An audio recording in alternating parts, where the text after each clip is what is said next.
Ladies and gentlemen, boys and girls, children of all ages, welcome to Robert Sports Show. I'm your host, Robert.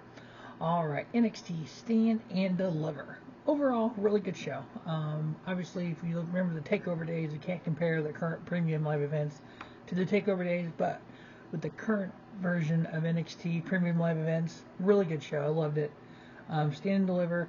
I think for the most part, everything happened the way it should have happened. There's kind of some storylines that go along with what happened. We had one pre-show match, and that one pre-show match was very interesting. It was Chase U, Andre Chase, Duke Hudson, Thea Hale, teaming up with Tyler Bate, going to get up against Schism. Ava, Jagger, Reid, Joe Gacy, and Rip Fowler. Whoever won got control of Chase U. So if Schism would have won, they would have taken control of Chase U. Otherwise, Chase U kept it. Overall, it was a pretty decent match. The fact that we had Duke Hudson act like he was going to turn and go with Schism, put a Schism shirt on, and then stand behind him. So at this point, it's 5-on-3. And then, unbeknownst to Joe Gacy, he rips the t-shirt off like Hulk Hogan style and then attacks him. So it's like you turn, but you go back kind of deal. I'm like, nah, it's kind of goofy. But Chase U and Tyler Bate got the victory. 3 1/4 star. So Andre Chase gets to keep Chase U. And then it was announced that the first match on the card was NXT Women's Title 6-way ladder match. We found out earlier last week or the week before that. Initially, this was going to be for the title because Roxanne Perez wasn't cleared, and all of a sudden she got cleared. Whatever happened. She fainted or collapsed in the ring. Apparently, that wasn't the actual medical issue. That was just kind of a storyline. So I don't know truly what was going on there, but we know that she was coming back. She was cleared to be in this match. So it was actually for the title. So we had Indi Hartwell, champion Roxanne Perez, Gigi Dolin, Lyra Valkyria, Tiffany Stratton, and Zoey Starks. It was actually a very intriguing matchup because you had the ladders, women in the ladder matches. If you look at it like you would any other ladder match, it was like, it wasn't as hard hitting as a men's would be. Body mass wise, obviously trying to go through a ladder, you don't have that same oomph to it. But if you look at the women's ladder matches on its own little island, they're okay.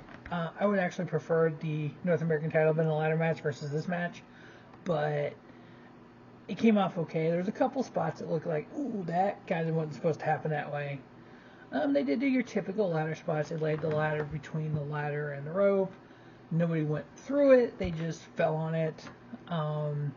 You had, at one point, Gigi Dolin at the top of the ladder. Out comes JC Jane, climbs the ladder, says, you ain't winning this, Gigi, because they've been feuding because of when they were with Mandy Rose, Toxic Attraction, and so I was like, okay, that's kind of goofy. And then you had every woman at one point or another climb the ladder and touch the title. You had, who was it did the crazy move? I want to say it was Lyra Valkyria, if I remember correctly, did a dive off the ladder on the outside. I'm like, that was kind of a cool spot. Actually, the spotlight, that was the women, that was kind of cool. And then you had Indi Hartwell, the only one. No, I think Indi pushed him off. But anyway, you had Indi in the ring with the ladder, leaning against the rope, picked the ladder up, looked around, nobody was around. She gets the ladder, starts climbing. Before she sets the ladder up, and then out pops Dexter Lumis, Sexy Dexy. And then he comes in the ring, kind of put her on his shoulders, so he kind of climbed. She was kind of on top of him. He kind of pushed her up the ladder. Based on the crap that's happened with the ladder matches and women in the past, the first ever Money in the Bank, when little goofy dude won it, basically and threw the title to Carmella. I think that was in poor taste because it was kind of a knock on the women. They could climb a ladder kind of deal. But I'm cool that Indi Hartwell won. Finally, her getting the NXT Women's title. She's been in the NXT for a long time. She's taken her a while to develop. She's finally there to develop and developed into a champion, which I think would be kind of neat to see where her run is And if they had Dexter with her, that'd be even cooler. And like she calls him Sexy Dexy. It's like, oh my god. But overall, it was a really damn good match. I give it 3 3/4. Next up, we had the NXT Tag Titles Online in a triple threat match. We had Gallus, Mark Gallus, and Wolfgang defending their titles versus the Creed brothers, Brutus Creed and Julius Creed, with Ivy Nile, and then the D'Angelo family, Channing Stacks Lorenzo and Tony D'Angelo, the Dawn of NXT. I was actually expecting more from this match. It was an okay match. The fact at the end of it, we had Joe Coffey returning, because if you remember, the whole Gallus got suspended because they attacked a bunch of people in NXT, and then Mark and Wolfgang came back, and then you had Joe come out there and kind of get involved, which ended up helping Gallus win. So Gallus retained their tag titles in the return to Joe Coffey. I give it 3 1/4. Next up, match of the night, which I think everyone thought it would be. NXT North American title, Fatal 5-Way. We had champion Wes Lee versus Axiom versus the debut, WWE NXT debut of Dragon Lee. Ilja Dragunov and JD McDonagh. Ilja Dragunov and JD McDonagh has had a feud for a long time, from NXT UK days all the way to NXT, what they've been doing over the last few months. And then Dragon Lee, the newcomer, first WWE NXT match. Axiom winning that Battle Royal last week to get in this match. Wes Lee just throwing all the North American title number 1 contender matches out there, open challenge matches. I think this match, if you're going to do that, this match needs the ladder. Because if you're going to take the title off Wes Lee at this point, you almost need it in a spot where he doesn't get pinned, but yet he loses his title. But I'm good with him retaining his title here. All these guys did their spots. JD McDonagh and Ilja Dragunov, obviously they cost each other, so that's not going to go well. They're going to probably end up with a blood feud going on here. But Wes Lee retaining his North American title. I gave it 4 1/4. It was definitely well over 4, so I'm good with that. Next up, we had the Unsanctioned Match, Grayson Waller and Johnny Gargano. We all know Johnny Gargano is not new to Unsanctioned matches. Him and Tommaso Ciampa almost killed each other in theirs. But Grayson Waller coming out kind of crapping on Sean, and Sean's like, yeah, I would love to get in the ring with you, but I got somebody else that hates you worse than I do. And that was Johnny Gargano. Because if you remember, when Gargano left NXT a long time ago, Grayson Waller was the one that beat him down and put him through the announce table. So they fought all around the ringside, through the announce table. But Gargano, he took it. Even Candice LeRae got involved. She was out there with their daughter, and I guess she handed the kid to somebody, went over the barrier, got a kendo stick, and just wailing on Grayson Waller with a kendo stick because he showed up at their house and beat Johnny up in his own front yard. But Johnny Gargano getting the best of Grayson Waller here and winning that unsanctioned match. I give it 3 3/4.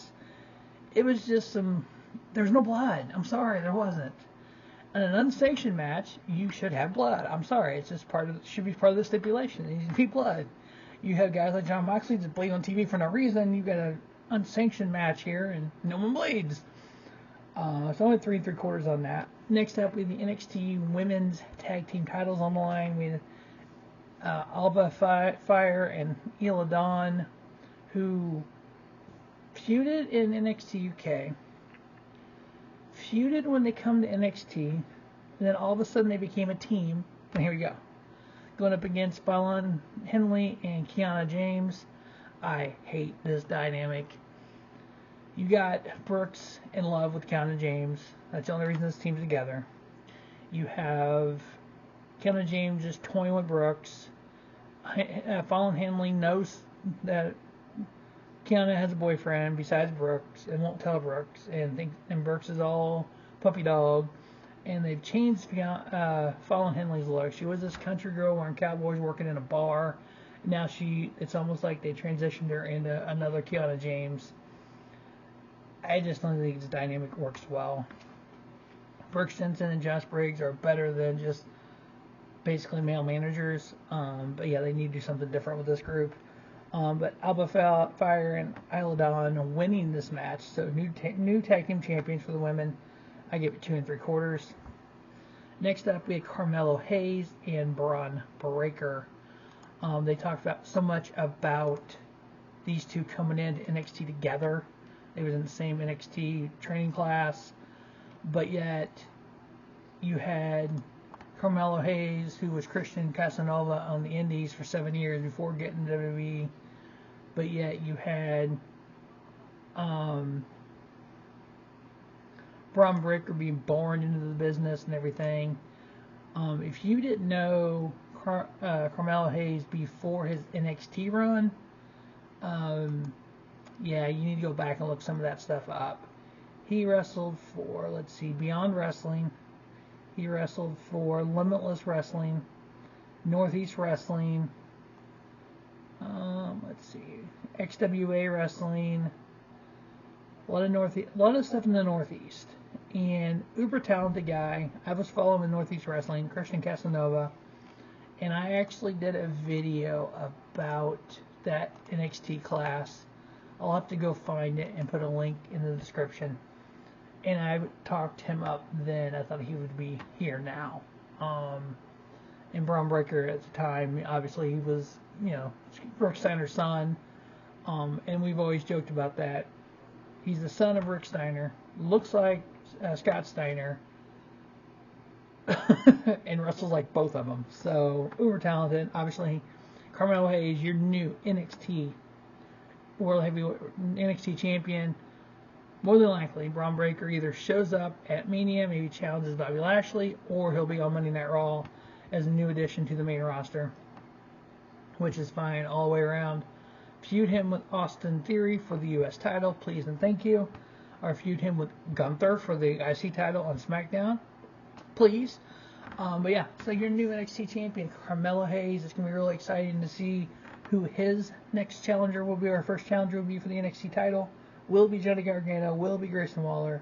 When does Tommaso Ciampa return? So we have more questions than answers, but all we know is we had a 3.5-star match for Carmelo Hayes, who is one of the best on the mic in WWE. Hopefully he'll get his main roster call-up sooner than later. That is NXT Stand and Deliver. As always, if you're a pro wrestling fan, WrestleMania weekend is for you. Check out reviews of all the shows right here on Robert Sports Show. I got last year's and this year's right there in the playlist for WrestleMania.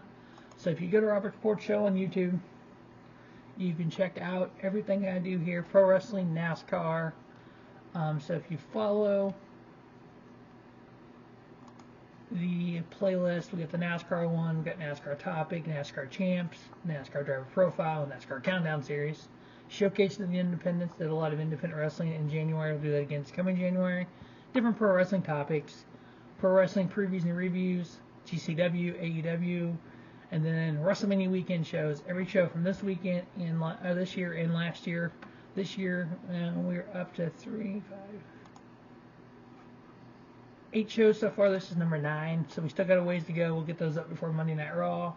And then XFL, CFL, USFL, and then college. Got my Final Four preview up. And then NFL as well. So that's what we do here on Robert Sports Show. If you haven't already, please subscribe to the channel. Follow me on Twitter at Robert Sports Show. As always, thanks for watching Robert Sports Show. Don't just have a great day. Have a spiffy day. Robert Sports Show, your YouTube leader in sports channel content.